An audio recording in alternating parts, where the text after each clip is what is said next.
शिर्डी शहरात नामदार राधाकृष्ण विखे पाटील तसेच महायुतीचे उमेदवार यांच्या प्रचारार्थ भव्य जाहीर सभेचं आयोजन करण्यात आलं।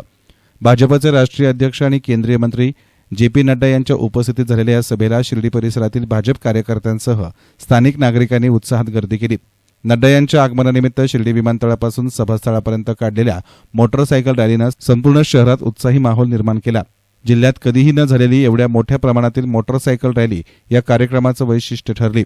रॅलीच्या मार्गावर 6 ते 7 किलोमीटरपर्यंत वाहनांच्या रांगा लागल्या होत्या। कार्यकर्त्यांनी फुलांची पुष्पवृष्टी करत आणि जयघोषाच्या गजरात स्वागत केलं। ठिकठिकाणी उभारलेल्या स्वागत कमानींनी रॅलीचा मार्ग सुशोभित झाला होता। रॅली शिर्डीमध्ये पोहोचताच ग्रामस्थांनी डॉक्टर सुजय विखे पाटील यांचं स्वागत जोरदार पुष्पवृष्टीनं केलं। महिला भगिनींनी रस्त्यावर आकर्षक रांगोळ्या काढत फुलांच्या वर्षावात औक्षण करत आदरपूर्वक स्वागत केलं।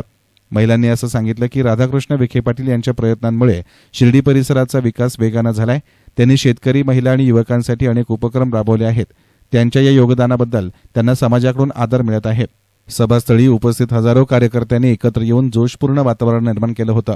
महिलांच्या उपस्थितीनं कार्यक्रमाला विशेष रंगत आली। त्यांच्या उपस्थिती आणि सहभागानं महायुतीच्या प्रचारामध्ये अभूतपूर्व ऊर्जा पाहायला मिळाली। एस9 मीडियासाठी कॅमेरा पर्सन साई सुराळे, शिर्डी।